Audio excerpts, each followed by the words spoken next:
ఏంటి అన్నిటి ప్రశ్నలకి అన్ని క్వశ్చన్స్ కి సమాధానం ఈ 2 రోజులు జరిగే బీజేపీ కార్యవర్గ సమావేశాల తర్వాత వచ్చేస్తుందంటారా? మనకి ఏపీ రాజకీయం వరకు మాట్లాడుకుంటే ఒక నెల క్రితం బీజేపీ పొజిషన్ వేరు. మీరు చూసుకుంటే జనవరి 15 బీజేపీ పొజిషన్ ఏంటి, ఈవేళ ఏంటి? ప్రాణ్ ప్రతిష్ట 22ని, 28ని బీహార్ గవర్నమెంట్ తూలిపోయింది. ఒక వారం రోజుల క్రితం మహారాష్ట్రలో కాంగ్రెస్ పార్టీ కూలిపోయింది. మాజీ ముఖ్యమంత్రులు అందరు బయటకు వచ్చేసారు. ఆ తర్వాత ఉత్తరప్రదేశ్ లో వాళ్ళను వదిలేసి ఇండియా అలయన్స్ వదిలి చరణ్ సింగ్ మనవడు ఆయన పార్టీతో బీజేపీకి జాయిన్ అయ్యాడు. అలా దేశవ్యాప్తంగా ఈ నెలలు మీరు చూస్తే మొత్తం బీజేపీకి సీన్ మారిపోయింది. రెండోది ఏంటంటే 370 నరేంద్ర మోడీ ఎందుకన్నాడంటే ఆర్టికల్ 370 నేను చేసా 75 సంవత్సరాల్లో భారతదేశంలో కాశ్మీర్ నుంచి వచ్చే సెంటిమెంటల్ గా 370 అన్నాడు. ఆయన ఏదో తెల్లకాయితం మీద కూర్చుని రాసుకున్న సంఖ్య కాదు. 370 అంటే ఆర్టికల్ 370. ఈ పరిస్థితిలో అందరూ దేశవ్యాప్తంగా కరెక్ట్ అవ్వచ్చు, కాకపోవచ్చు. ఈవేళ 272 సీట్లు బీజేపీకి వచ్చే దానికి ఏం ప్రాబ్లం లేదు. మహారాష్ట్ర, బీహార్ సేఫ్ అయిపోయింది, ఉత్తరప్రదేశ్ సేఫ్ అయిపోయింది. ఇంకా మిగతా తగ్గినా పెరిగినా కొద్దిగా మనకు 270 వస్తాయి. గవర్నమెంట్ ఫామ్ చేస్తుంది. మిగతా మెజారిటీ తర్వాత విషయం. ఆ పొజిషన్ మారిపోయింది. ఆంధ్రప్రదేశ్కి వచ్చేటప్పటికి బీజేపీకి కూడా వచ్చిన సర్వేస్ 10% ఓట్లు ఉన్నాయి బీజేపీకి. వేసే వాళ్ళు ఉన్నారు 9-10% అని. 1-2% కాదు, పెరిగింది. ఈ 5 సంవత్సరాల్లో నరేంద్ర మోడీ ఇమేజ్ పెరిగింది. బీజేపీ కార్యకర్తలు, నాయకులు ఉన్నారు. వాళ్ళ దగ్గరికి పై లెవెల్ లీడర్స్ ఇటు తిరుగుతున్నారు, కానీ ఆ లోవర్ లెవెల్ లీడర్స్ ఉన్నారు. సో 9-10% వరకు వచ్చింది బీజేపీ, కానీ సర్వీస్ చూపెడుతున్నాయి.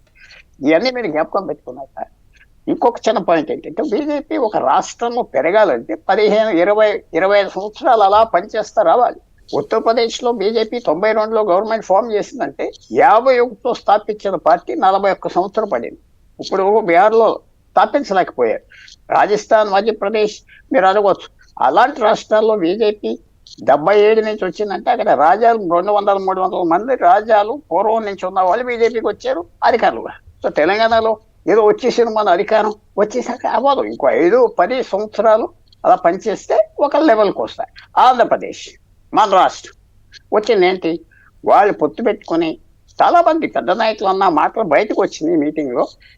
మన ఆంధ్రప్రదేశ్ నుంచి నాయకులు అందరూ పెద్దవాళ్ళు వెళ్ళేవాళ్ళు, మీ 5గురికి మీ 6గురికి టికెట్లు ఇస్తే అయిపోయిందా, మీరు మన పార్టీ పెరగక్కర్లేదా అని ప్రశ్నిస్తున్నారు. నడ్డా గారు, అమిత్ షా అందరూ వెనకాల ముందల. సో బీజేపీకి వచ్చిన ఛాలెంజ్ ఏమిటంటే 3 విషయాలు ఉన్నాయి. ఒకటి, వాళ్ళు పెరగాల వద్దా. ఏదో ఈ 5 సీట్లు పార్లమెంట్, 3 సీట్లు ఎమ్మెల్యేలు 15-20 ఇచ్చి పోటీ చేసి 2014 లాగా ఉండి వెళ్ళాలా, లేకపోతే మనం కొద్దిగా గట్టిగా పోటీ చేసి ఈ 10% ఓట్లు మనం తెచ్చుకుందామా, అదొక చాయిస్. రెండోది, ఇదేం సీక్రెట్ కాదు, జగన్మోహన్ రెడ్డి గారితో మంచి సంబంధం నరేంద్ర మోడీకి ఉన్నది, అమిత్ షాకి ఉన్నది, నడ్డాకు ఉన్నది. ఆయన 5 సంవత్సరాలు. సో అతనితో పూర్తి విరోధం తెచ్చుకోవాలా వీళ్ళతో వెళ్తే.